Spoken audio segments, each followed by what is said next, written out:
handle the truth.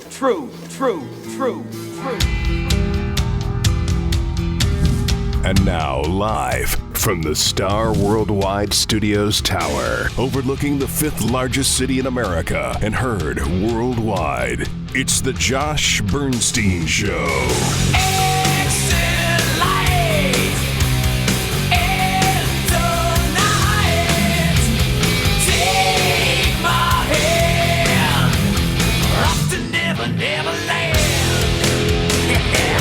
Liberal hypocrisy and leftist lunacy exposed and dismantled with intellect and facts.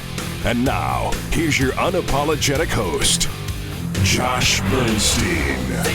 So I get a call from one of the reporters yesterday, and they said, the president of Mexico said they will not, under any circumstances, pay for the wall. What is your comment? I said, the wall just got 10 feet higher. So what could be the answer here? The experts that we spoke to say the way to go is pre-casted cement wall panels. Those panels would be lined side by side, sort of like what you might see on a highway. Each panel would be about 20 feet high, again 5 feet below ground, about 10 feet wide and 8 inches thick. Again, that wall would be stretching some 2,000 miles, and our expert says it would require 339 million cubic feet of concrete. And that's just for the panels. You're also going to need reinforced steel, at least 5 billion pounds.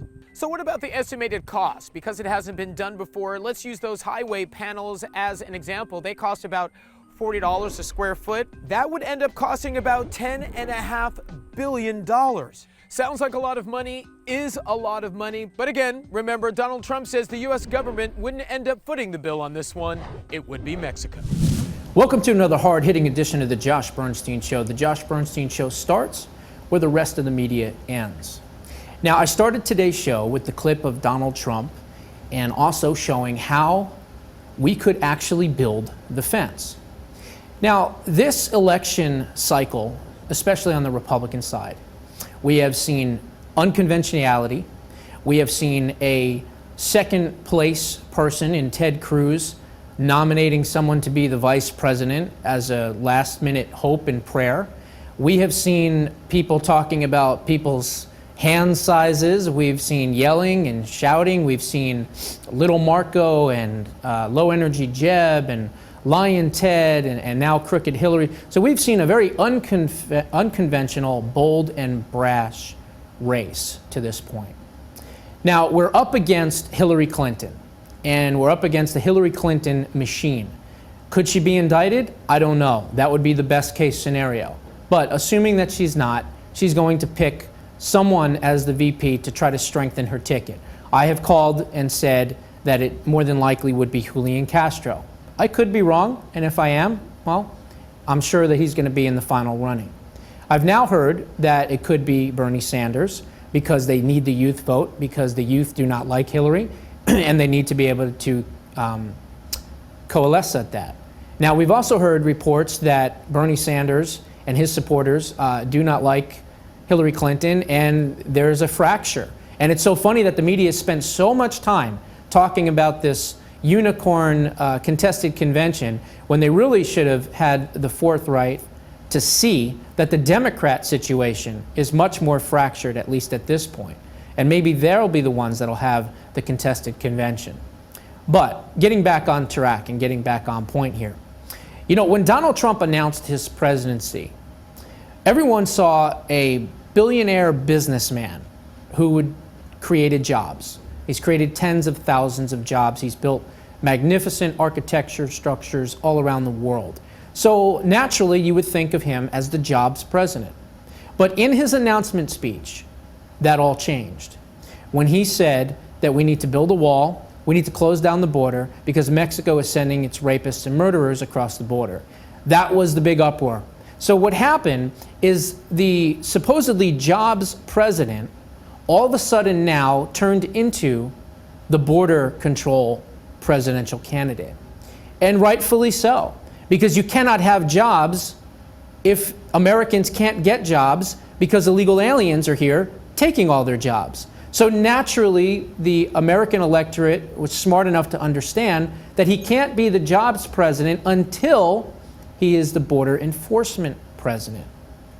So he shot up to the lead because of these comments, because he was saying things that Washington politicians saw as dangerous or just flat out would never say. And that's why Donald Trump has risen to the top. That's why he's won this nomination. And hopefully, if we can get this party together, will be the next president of the United States.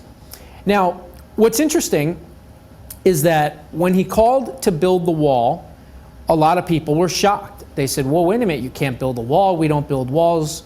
We have open borders. And all the Republicans said, oh, you can't build the wall and this and that. But he said, I'm going to build the wall. And then his famous line, Mexico is going to pay for it. That's why I started the show with those clips. And it truly can be done. The wall can be built. Now, what I want to do is I want to talk about something. And because of the unconventionalness of this election and how bold and brash Donald Trump has been, one of the things that he said is that all these politicians are all talk and no action. And he's said it over and over and over again against every one of the 17 people that tried to take him down.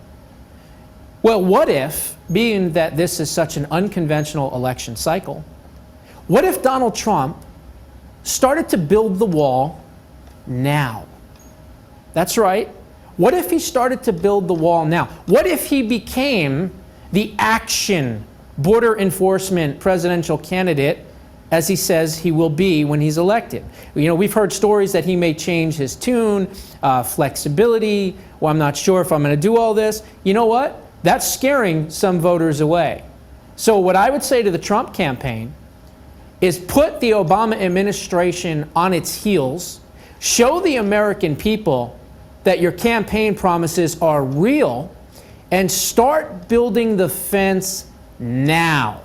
And I believe I'm the only person in the media that I know of that is calling for Donald Trump to start building the fence now. Now, logistics. How can this be done? Well, there's 1,989 miles of the border. In 2006, Congress passed the Secure Fence Act. And in the Secure Fence Act, it was supposed to erect 700 miles of double-pane border fencing, steel construction border fencing. Well, if you've seen any pictures of the border now, it is not. It's chicken wire in most places. It's those seahorse wooden things set up that are 2.5 to 3 feet high that anyone could just pop over. There are some areas with the metal steel, but certainly not enough. So Congress lied to you. It lied to the American people. It said what it wanted to say. You contacted Congress. You said build the fence. Congress listened, but they didn't listen. They gave you a wink, wink, and a nod, nod. And when you weren't looking, they decided to take the funding for the fence and appropriate it for other things. Now, they say that they're going to build the fence, but they never built the fence. So here's the bottom line. You've got 700 miles, 652 miles exactly of fencing being built. There's still another 337 miles that needed to be built, including double pane steel wall construction. Well, that was never built. So this is why the border is a sieve. This is why we find ourselves. Now, how can Donald Trump build this now? Well, Texas is 1,254 miles of the entire 1,989 mile border, okay? There's only about 100 miles of total fencing in the entire state of Texas. That is just ridiculous when you think about it. The three biggest areas that illegal aliens cross are in El Paso, Texas, Douglas, Arizona, and El Centro, California. Now, again, if you look at this from a standpoint of how Donald Trump can do this, it's fairly reasonably easy because of the fact that the people that live on the border in the respective states of California, Arizona, New Mexico, and Texas are being run over. Their properties are being run over. Their cattle are being killed. Their crops are being taken.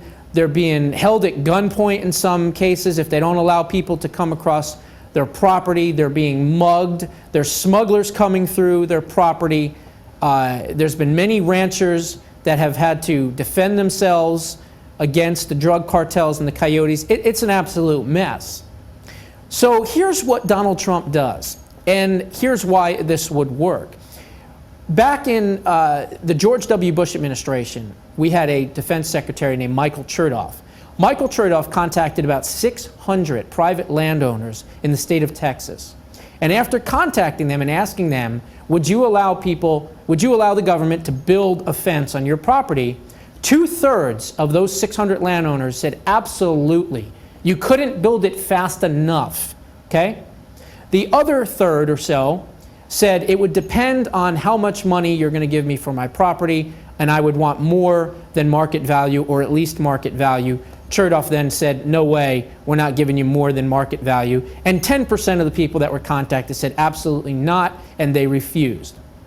So what if Donald Trump reached out to these landowners in the 4 respective states, found out who they were, contacted them, had his people contact them and say, look, I want to build and erect a fence that goes through your property on the southern border, and I'm willing to pay you money for your land for the use to do this, or buy your property for you at market value, or whatever it is, compensate you in some way. The majority of the people that own private property down there would be more than happy to do this because they understand the failure of the federal government protecting people from coming across. So why doesn't Donald Trump do this? Contact these people and start building the fence now. Think about what that would do to the Obama administration. They would lose their mind knowing that Donald Trump started building the fence now. And they're allowed to do it. He'd be allowed to do it because it's privately owned property. Obama administration can't do anything about that. So that's what Donald Trump should do. And another reason he should do it, it would virtually guarantee him the win in November, because it would take his talk and turn it into real action. If anybody in the Trump campaign is out there, you need to start building the fence now. Another thing I said a while back is when we had the Brussels attack and Obama was nowhere to be found, I said Donald Trump should have flown to Brussels and talked to the people and did a speech right in front of everybody in Brussels to show real, true leadership. Donald Trump is unconventional. He's bold and he's brass. It's time that he takes some of these different things and goes out there and executes instead of being all talk and no action. Because the people are afraid that you're running one way and maybe when you get elected you're not going to do some of these things. Well, how do you quell those fears? How do you unite the party? How do you get the conservative base that doesn't want to vote for you on board? Build the fence now. That's how you do it. And again, the Josh Bernstein Show is to give advice, commentary, political analysis, and talk about things that nobody else is talking about. That's why the hundreds of thousands of people love to watch the show. So how does it break down? Well, you've got some natural borders with the Rio Grande. You got about 300 miles of the Rio Grande, so there's some natural borders there. The terrain itself, in some areas, about 150 to 200 miles or so, is a natural border in itself. So it boils down to this. You need about 934 miles of fencing in Texas. You need 179 miles of fencing in New Mexico. You need 140 miles of fencing in California. And you need to finish the 370 miles that was supposed to be done in the Secure Fence Act of 2006, 370 miles of fencing done in Arizona. That's a total of 1,623 miles of fencing needed. And this whole thing about Mexico to pay for it, it sounds great, and who knows, maybe he was able to do it. But at this point, who cares? He's a billionaire. Have him pay for it. That's what I would do. And if it's not Mexico paying for it, so what? So he broke a campaign promise. Big deal. He just built 1,600 miles of double-forced steel construction fencing to stop the flow of illegal aliens. I think we can forgive him for that. So that's what I suggest that he does. I'm going to take a quick break, and I'll be right back. You're tuning into the Josh Bernstein Show, where Josh covers the news the way the liberal media would not dare. Spotlight Ventures Media, turning brands into stars. The times, they are a-changin'. Traditional media outlets are no longer effective and are quickly going out of style. Today's top brands have become aware of the new media landscape and are reaching their customers where they are most active, online. Spotlight Ventures Media is a full-service internet advertising and online marketing agency. We turn brands into stars with personalized services aimed at getting your business center stage and captivating your customers. Our solutions are proven to engage customers, increase market share, and provide a measurable return on investment for your business. How do we do it? Retargeting. Spotlight Ventures Media specializes in retargeting. If a customer leaves your site before making a purchase, we keep their attention on your brand by customizing and placing your ads on other sites they visit and lead them back to your site to seal the deal. Get the exposure and sales your company deserves. Contact us today and send your brand strolling down the red carpet in no time. Spotlight Ventures Media, turning brands into stars.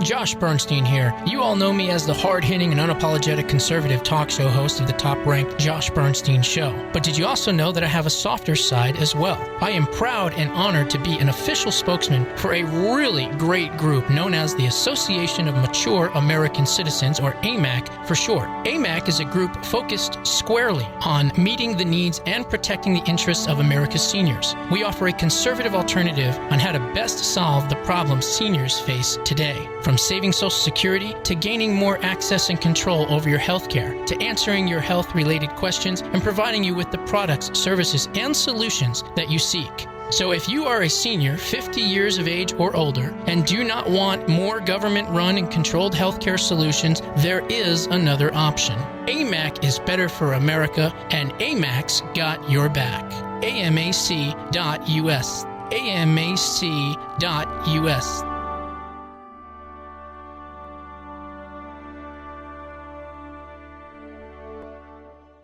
You're tuning into the Josh Bernstein Show, where liberalism is a mental disorder. And Josh is the cure. Welcome back to the program. So the Obama administration doesn't believe that there is a global war on terror. They don't believe that there are terrorists in the world. They don't believe that there are groups out there like Al-Qaeda and ISIS and Hamas and Hezbollah and Boko Haram and some of these other groups. Because what they do is they call them overseas contingency operations. They don't call them radical Islamic terrorists, which is what they should be called. When there's a problem here at home, we find the Obama administration not calling it domestic terrorism. They don't see someone getting their head cut off in Oklahoma as terrorism. They don't see the Fort Hood shooter, Nadan Hassal, as a terrorist. They see that as workplace violence. The San Bernardino shooting was workplace violence. They don't see this as domestic terrorism. So now, the Obama administration is now telling us there's no such thing as rapists. There's no such thing as murderers. There's no such thing as bank robbers. There's no such thing as thieves. There's no such thing as sexual predators. There's no such thing as any of those things. Because now they are called justice-involved individuals. That's right, let me repeat that. The Obama administration is now calling people that have murdered, raped, pillaged, slaughtered No more they're not being called criminals. They're calling justice-involved individuals. So John Wayne Gacy, Ted Bundy, Charles Manson, these are just justice-involved individuals. They're not criminals. They're not murderers. They're justice-involved individuals. You know, softening or diminishing the title of whatever it is that you want to call someone or something doesn't lessen the impact or the volatility of the act that they perpetrated.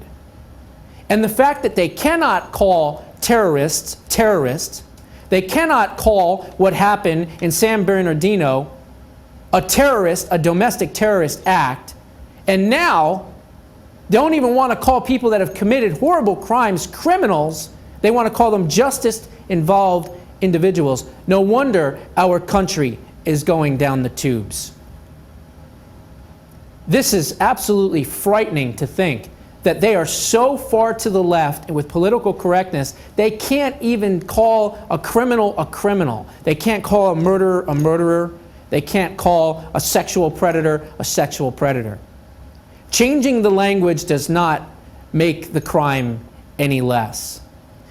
Republicans out there that are still saying never Trump, we need you to wake up and realize that we've got to win this election. God forbid Hillary or Bernie Sanders becomes president. We're done. We are done. This will be the end. And this whole transgender bathroom thing is another example. It was never, by the way, about one person going to the bathroom or this group or that group being able to use this bathroom. It was never about that. It was about destroying our Christian Judeo value system. And the first step of that was the gay marriage rule with the Supreme Court. That opened up Pandora's box. And this is the result. Utter madness and mayhem under the Barack Obama administration. Folks, I can tell you this, hang on tight, because the last couple of months of this administration will by far be the most dangerous and the most rockiest. We'll be right back. You're tuning into the Josh Bernstein Show, where Josh covers the news the way the liberal media would not dare. It's 3 a.m. and your children are safe and asleep. But there's a phone in the White House and it's ringing. Something's happening in the world. Your vote will decide who answers that call. Whether it's someone who already knows the world's leaders, knows the military, someone tested and ready to lead in a dangerous world. It's 3 a.m. and your children are safe and asleep. Who do you want answering the phone? I'm Hillary Clinton, and I approve this message.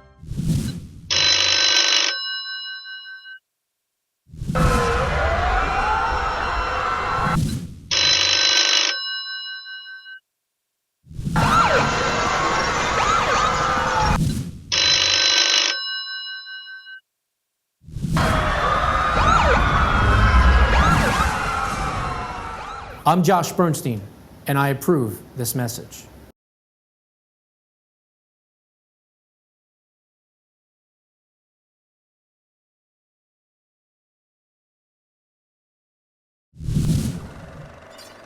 Spotlight Ventures Media, turning brands into stars. The times, they are a-changin'. Traditional media outlets are no longer effective and are quickly going out of style. Today's top brands have become aware of the new media landscape and are reaching their customers where they are most active, online. Spotlight Ventures Media is a full-service internet advertising and online marketing agency. We turn brands into stars with personalized services aimed at getting your business center stage and captivating your customers. Our solutions are proven to engage customers, increase market share, and provide a measurable return on investment for your business. How do we do it? Retargeting. Spotlight Ventures Media specializes in retargeting. If a customer leaves your site before making a purchase, we keep their attention on your brand by customizing and placing your ads on other sites they visit and lead them back to your site to seal the deal. Get the exposure and sales your company deserves. Contact us today and send your brand strolling down the red carpet in no time. Spotlight Ventures Media, turning brands into stars.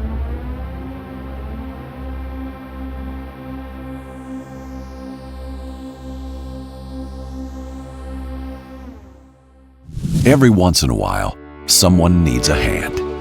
To hold, to comfort, to lift. All across America, people are joining hands with AMAC to support our nation's greatest values. Every AMAC member makes a difference, and the more who join, the stronger America will be. Stand with those who stand for freedom. Join AMAC. Better for you, better for America. Hillary Clinton, why did you give repeated stand-down orders in Benghazi? You know, this... Sorry. Sorry. Hillary Clinton, why did you shred more than 30,000 emails on your private server?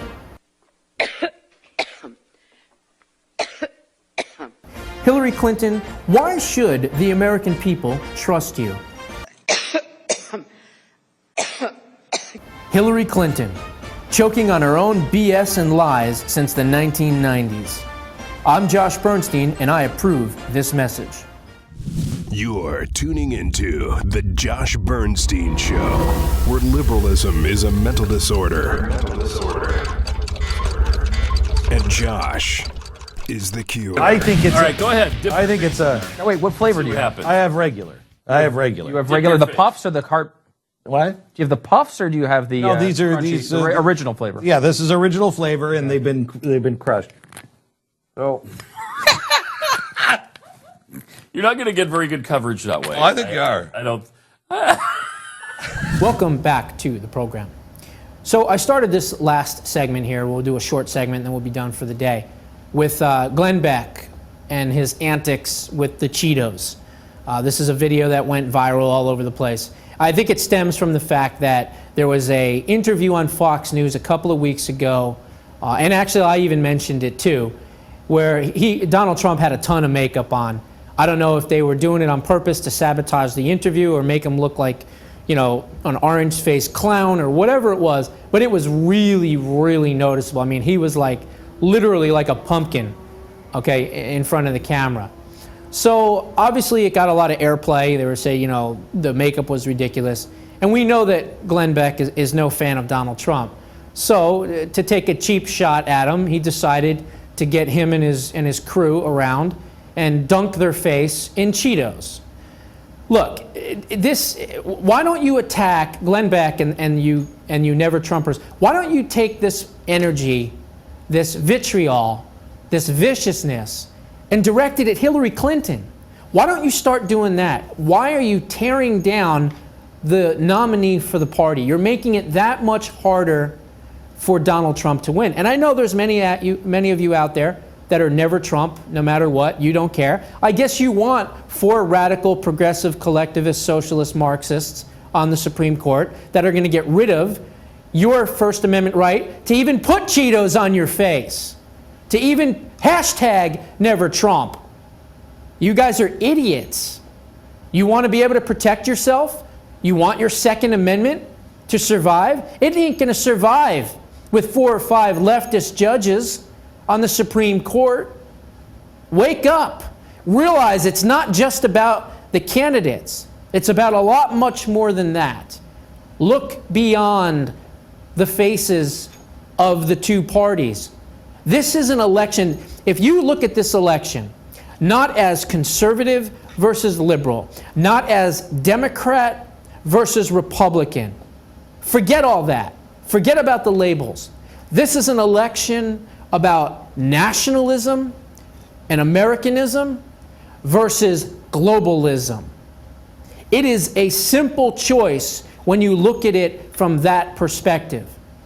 One person is a nationalist, wants to protect America and put America first. The other people are globalists. They want to sell out America's interests. They want to give the United Nations power over our U.S. Constitution. They want to disintegrate our borders. They want an open border society because a globalist society cannot survive if countries have borders. That's what this is about, folks. Wake the hell up and realize it. This election is about nationalism over globalism? Which one are we going to choose? I hope to God that we choose nationalism over globalism. And if you look at it from that standpoint, if you tell these never Trump idiots out there that there's a lot more than just the parties at stake here. America is at stake here. Our freedom, our prosperity, and our liberty, and our future, and our children and our grandchildren's future are all on the line. Where are you going to take and roll the dice? Are you going to roll the dice with Donald Trump's 4 or 5 picks for the Supreme Court? Or do you want to go with Hillary Clinton or Bernie Sanders? I think I know the answer, if you're watching this show, to that question. Now, before we wrap up, two other things. This is not really related to politics, but in some ways it is, because it's financial. The Atlanta Falcons. God bless the Atlanta Falcons. Go ahead and roll this clip. The Atlanta Falcons are set to offer the lowest concession prices in all of major team sports. Bottomless soda, a bottle of water, popcorn, and a pretzel, all of which can normally cost a small fortune, will be offered for $2 each. A cheeseburger and beer goes for $5 each, while pizza and waffle fries will be sold for $3. According to Team Marketing Report, in 2015, the average price of beer at NFL stadiums was $7.42, and soft drinks were close to $5. Worse, at Super Bowl 50, a premium draft beer was $15. And a slice of pizza was $10. Yes, a slice of pizza. The new menu goes hand in hand with the opening of Mercedes-Benz Stadium in 2017. Okay. How about that, huh? Is that amazing? They're building a brand new stadium for the Atlanta Falcons, and they have decided to listen to the fans. They have decided to listen to the people that go to the games. Look, you practically need a second mortgage to go to a football game. I was just in Orlando this weekend. I heard it's $100 a ticket to go to Disney World or Disneyland. I think it's Disney World and Epcot Center and all that. I wasn't in Orlando. I was a little north of that, which I'm going to talk about here in just a second. $100 to go to Disney World. It's $15. It was $15 for one beer at Super Bowl 50 and $10 for a slice of pizza. So God bless you, Arthur Blank, for doing this, for realizing that it shouldn't be a financial burden to be a spectator at a football game, at an NFL game. $2 hot dogs, $2 popcorn, $2 pretzels and waters. Beers are $5. This is what it should be. I mean, these are the prices in the late 80s, early 90s, and this is what it should be. You know, go to the game, enjoy the game, but you shouldn't have to worry about how am I going to pay my bills now because I just took my kid or my family to see an NFL football game. So God bless the owner of the Falcons. One more thing here before we wrap up. I had the pleasure, as the national spokesman for the Association of Mature American Citizens, to fly out to the Villages in Florida. Absolutely beautiful place. Never saw so many tricked out golf carts in my life. It was pretty amazing. But we had a great rally, and the rally is for HR 4140. It's called the Seniors Act. And what it does is it gives a 1% increase to seniors and veterans, retroactive back to the beginning in January of this year. You know, the federal government got a 1.3% federal raise for their pay. With groceries going up, prescription drugs going up, health insurance premiums skyrocketing, seniors did not get a cost of living adjustment in the past couple of years. It is ridiculous, it is unconscionable that we treat our seniors and our veterans this way.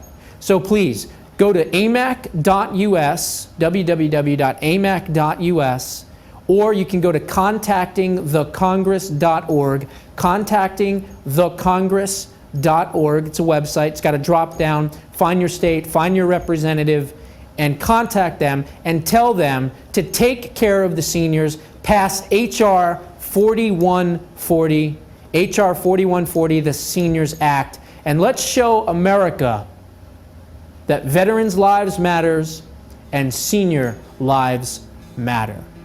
That's all I got. Until next week, God bless. Thank you for joining the Josh Bernstein Show. Unabashed, unafraid, and unapologetic. Holding America to a higher standard.